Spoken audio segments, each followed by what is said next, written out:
Почитуван колега Мартин, жал ми е ако толку многу години сте работеле во општина Куманово и не знаете што е приход, што е расход. Што се финансии, а што се долгови. Значи, со овој закон нема да влезе во општина Куманово, да ви објаснам чисто вака народски, ниту еден денар.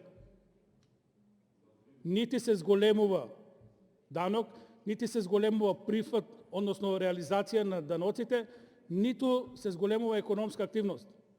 Само си давате слобода да планирате нешто за што немате пари. А тоа го правите од едностава причина. Немате пари ниту во буџетот, владата не може да ви помогне на вашите градоначалници да излезат дури и со срамен пораз. Ке доживеете дебакл. Тоа е проблемот. Немате пари, а мнозинство победи. Немате 62 пратеника, зашто денес не гласавте? Има збор пратеничка да Силвана Ангелевска. Повелете.